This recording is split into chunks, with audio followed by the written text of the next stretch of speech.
So I know I've told you all before that I'm a little bit of a tea snob. So I got my tea and I thought I would show you just what goes into making a morning cup of tea for me. Well, and what goes into mixing my special custom blend of tea for Lorrie.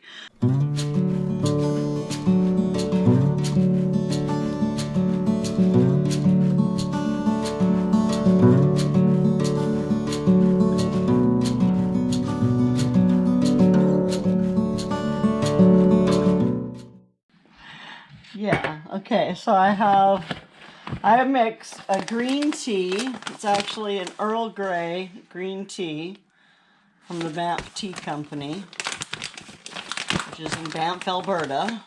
This is 350 grams. So I'm just going to dump that whole thing in there.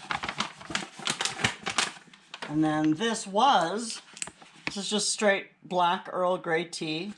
And this was 350 grams, but I used half of it in my last batch. So I'm going to pour half of it in here. And then, in with my tea mix, I put rosemary. And the rosemary is new to me. I discovered that is one of those herbs that they use in decoctions and infusions, and they're for mood health.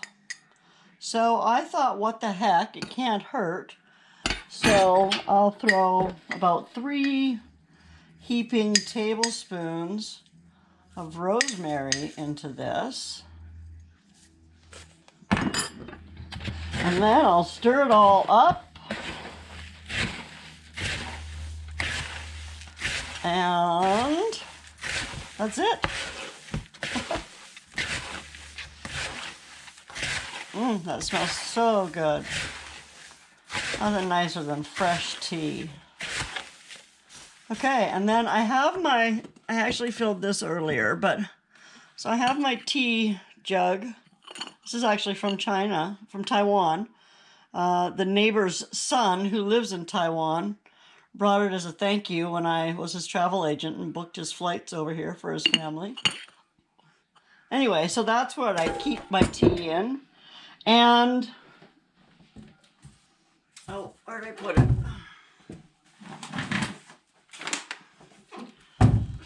So I also, when I put it into the tea cozy, this is a sangria, and it is a mixture of fruit and caffeine free, and so I don't like, this is going into long-term storage, this here is. It's getting put into vacuum seal bags, and I'll put oxygen absorbers in with it, and it'll go into some bag storage, because that, when you buy a bunch of it at a time, you do get it cheaper, but you got to do something with it to preserve that freshness, right? So what I'm doing is vacuum sealing it, and I don't like to vacuum seal the fruit with the tea, just in case something were to happen with the fruit, like maybe there would be a piece of fruit that's not quite properly dehydrated or something inside here. I don't know, but I don't want to store it with my tea. So what I'll do is, when I'm pouring out my bag of tea, I will add in a half a cup or a cup of this or so into my little tea cozy doohickey here. And that will be my tea mixture. And then I also like to dehydrate oranges. You can see I'm almost out now. But I also like to dehydrate oranges, and I toss one of those chunks into my tea when I'm steeping. And then, let me show you my cup in case you haven't seen it. My cup actually came with a lid and a steeper, but I broke the lid because it was glass. So I bought this steeper, and it's a collapsible plastic steeper. I'm not going to collapse it, but it's for traveling.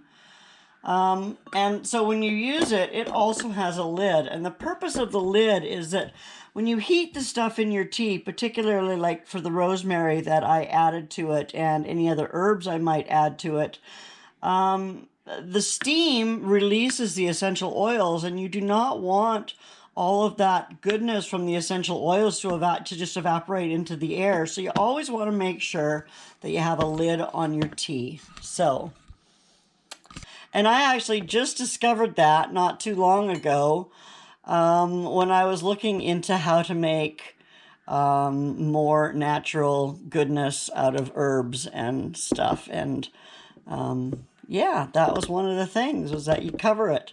Cover it, and it keeps all of the nutritional and beneficial goodness in the tea, and then you can drink it. So that's what I've learned this week. Next week, Dave and I are going to do our book review for Bushcraft. Trey, I believe it was Trey from the Vineyard Chicks, called us out for that. So we're going to do it. We had to get some books because we really didn't have anything. We relied a lot online. So we've been hunting for books, and we found a few that we really like. And so we're going to share those with you, because it's important to have actual books, because if there's no power and no internet, you can't very well go and search Google for something. So we're going to do that pretty soon. That's going to be coming up. Anyway, that's just a quick update on sharing my tea making routine, and I guess that's it. Bye for now. Take care of yourself. I will see you soon. Okay, so then, of course, the final step is to actually make the cup of tea. So I've got my honey here, and I use about a half a teaspoon or so of honey.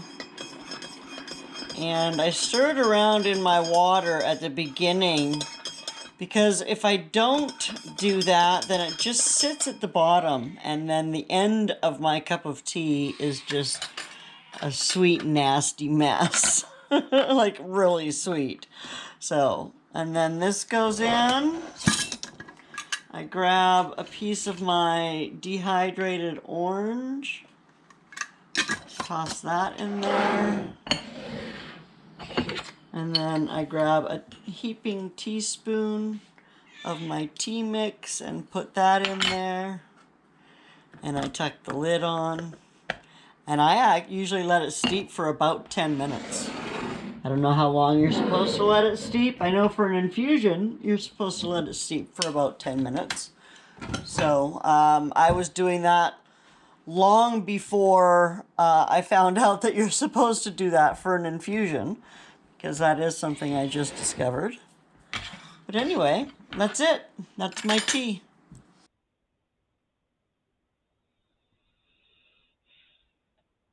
And now I get to enjoy my tea.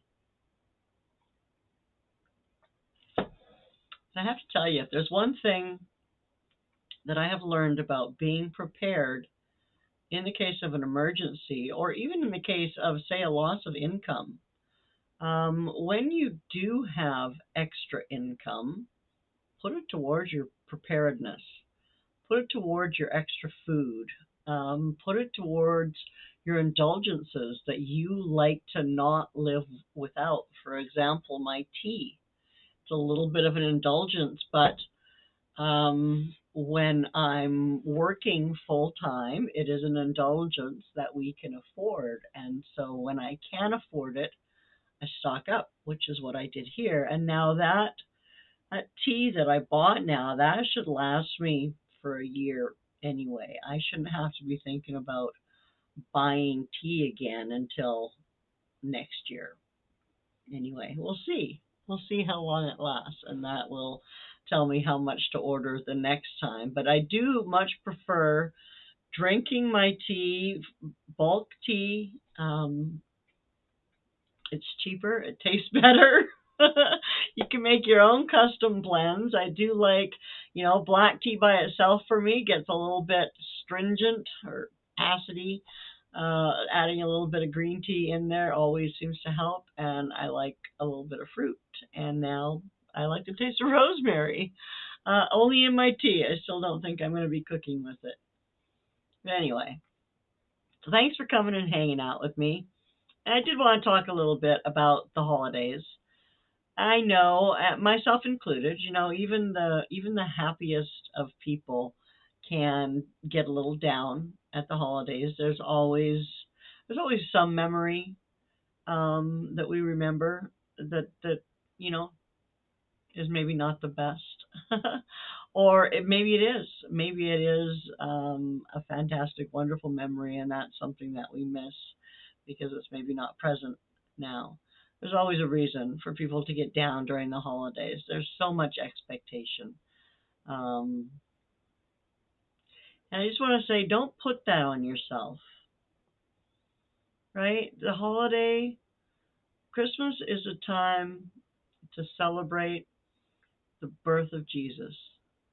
And that's all it's about. It's not about presents. It's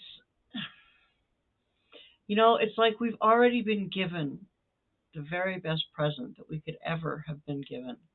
And that was salvation when God sent Jesus down to save us, to die on the cross. And this day of celebrating his birth, it doesn't need presents, and it doesn't need anything but praising God and thanking him. And that's kind of what we're going to be focusing on this year at Christmas. We do have a few fun things planned, but nothing too over the top. I am going to be considering what I'll be doing with my channel in the new year. Of course, Shed Wars will be a part of it. And being prepared and using my Thrive foods, that of course is going to be a part of it. My art, my web design, all of those things will be part of my channel. I don't know. I probably won't bring back specifically the Techie Tuesdays. If anybody has a question of me or wants to learn something specifically, I'm more than happy to sit down and teach you that. But um, yeah, there's only so much time in the day, right? Now, if you wanted to sit and watch me work and I could just record what I'm working on, that would be fine. But that would be awfully boring because I don't usually talk. I usually have something running in the background. Usually, I have a channel up on the TV that I'm watching, and I'll have somebody running over here that has a soothing voice and is, relatively mellow that I can listen to with one ear. And I'm generally working because my hobby is my job. So it's kind of fabulous that way, but it means that I do spend a lot of time on the computer. But I love it. I love it. I love it. So anyway, was there anything else? Don't be hard on yourself, right? Relax. Relax. It's not about all the stuff. It's not about the food. It's not about the presents. It's about the presence. The presence of you and your loved ones. And even if you're by yourself, the presence of you and the Lord Jesus and just being with him and celebrating that miracle. That's what Christmas is. And that's what I'm going to celebrate this year. And don't forget, now I still have a Christmas challenge going on. It's not a challenge. I keep forgetting. It's not a challenge. It's a collaboration. It's a Christmas Carol collaboration, and you should go and sing a Christmas Carol and record it for me, or have your cats sing a Christmas Carol, Stephen, or sing one yourself, Alex and Melissa, or let's see, who else? I haven't seen anything from Robert. I haven't seen anything from Trust or Lake Fairy. And I know you all say that you don't sing, but you've seen me sing a couple of times now, and I am no cat's meow. Well, maybe I am a cat's meow. Maybe I do sound like somebody stepped on a cat. I don't know. That could be. I used to be able to sing, but that was years and years ago, and I really don't sing anymore. But I do enjoy it. So it's fun. It's Christmas. Share your spirit. Share your joy. Share your love of God. Share your love of Jesus. Bless you. I will see you soon. Take care of yourself.